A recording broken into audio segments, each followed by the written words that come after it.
स्वागत आहे आपल्या सर्वांचे विद्यार्थी मित्रांनो आपल्याच यूट्यूब चॅनलवर. आजच्या क्लासमध्ये आपण 12 जुलै रोजी घडलेल्या सर्व IMP आणि डिटेल चालू घडामोडीचे प्रश्न पाहणार आहोत, जे येणाऱ्या आपल्या प्रत्येक एक्झामसाठी उपयोगी असतील. चॅनलवर आले आहात, नवीन आहात, लाईक, सबस्क्राईब, शेअर करायला विसरू नका आणि व्हिडिओ आवडल्यास कमेंट बॉक्समध्ये आपला फीडबॅक नक्की द्या. चला, वेळ वाया न घालवता व्हिडिओला सुरुवात करते. प्रश्न पहिला. फिल्मफेअर मराठी 2025 मध्ये सर्वोत्कृष्ट चित्रपटाचा पुरस्कार कोणत्या चित्रपटाला मिळाला? महत्त्वाचा प्रश्न आहे. या प्रश्नाचं योग्य उत्तर आहे पाणी. फिल्मफेअर मराठी अवॉर्ड्स 2025 बद्दल समजून घेऊ. फिल्मफेअर मराठी अवॉर्ड्स 2025चा 10वा सोहळा हा मुंबई येथे पार पडला. यामध्ये सर्वोत्कृष्ट चित्रपट बेस्ट फिल्मचा पुरस्कार हा पाणी चित्रपटाला मिळाला. सर्वोत्कृष्ट दिग्दर्शक बेस्ट डायरेक्टरचा पुरस्कार हा आदिनाथ कोठारे यांना मिळाला पाणी चित्रपटासाठी. सर्वाधिक पुरस्कार विजेता चित्रपट आहे फुलवंती. या चित्रपटाला एकूण 7 पुरस्कार मिळाले.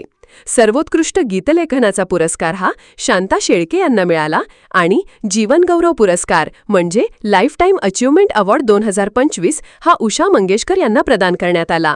ओके, पुढचा प्रश्न पाहू. प्रश्न दुसरा. मुख्यमंत्री सेहत योजना कोणत्या राज्याने सुरू केली आहे? या प्रश्नाचं योग्य उत्तर आहे पंजाब. स्पष्टीकरण समजून घेऊ. पंजाब सरकारने 8 जुलै 2025 रोजी मुख्यमंत्री सेहत बिमा योजना सुरू केली आहे. या योजनेअंतर्गत राज्यातील प्रत्येक कुटुंबाला दरवर्षी 10 लाखांपर्यंत मोफत व कॅशलेस उपचार मिळणार आहेत.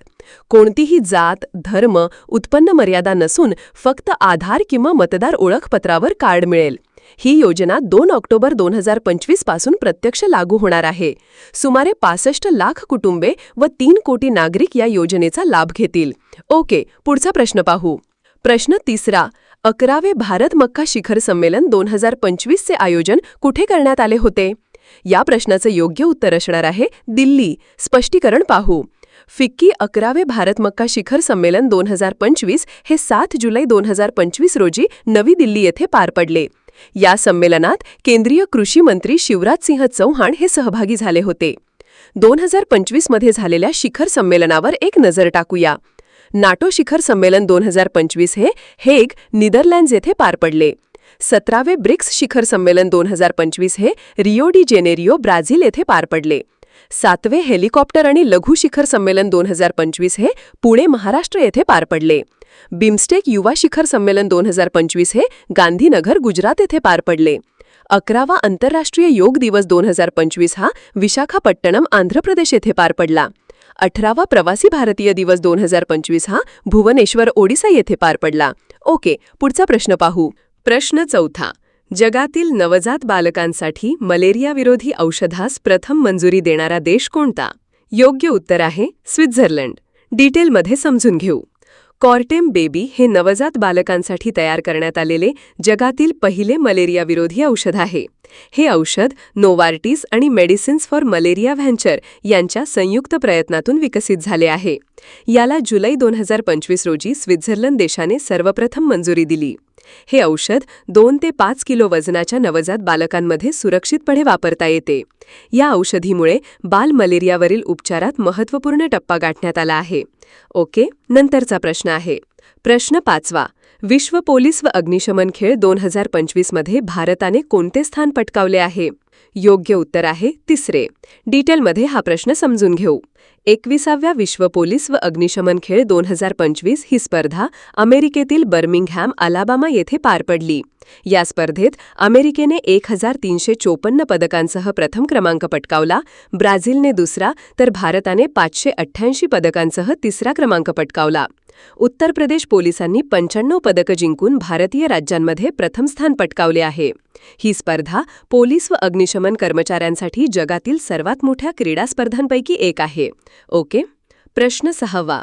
आशिया व प्रशांत क्षेत्रासाठी आंतरराष्ट्रीय सौर गठबंधनाची 7वी क्षेत्रीय बैठक 2025 मध्ये कुठे आयोजित करण्यात आली? या प्रश्नाचं योग्य उत्तर आहे कोलंबो. डिटेलमध्ये समजून घेऊ. आंतरराष्ट्रीय सौर गठबंधन म्हणजे ISA ची आशिया आणि प्रशांत क्षेत्रासाठी 7वी क्षेत्रीय बैठक 15 ते 17 जुलै 2025 दरम्यान कोलंबो, श्रीलंका येथे आयोजित करण्यात आली आहे. या बैठकीत सौर ऊर्जेच्या प्रसारासाठी धोरण, गुंतवणूक व तांत्रिक सहकार्य यावर चर्चा होणार आहे.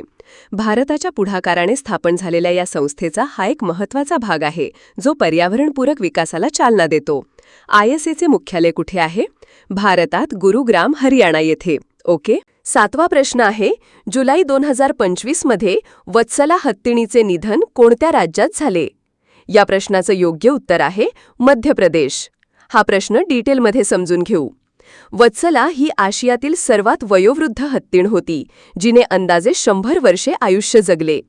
तिचा जन्म केरळमधील जंगलात झाला होता आणि नंतर तिला मध्य प्रदेशातील पन्ना व्याघ्र प्रकल्पात हलवण्यात आले.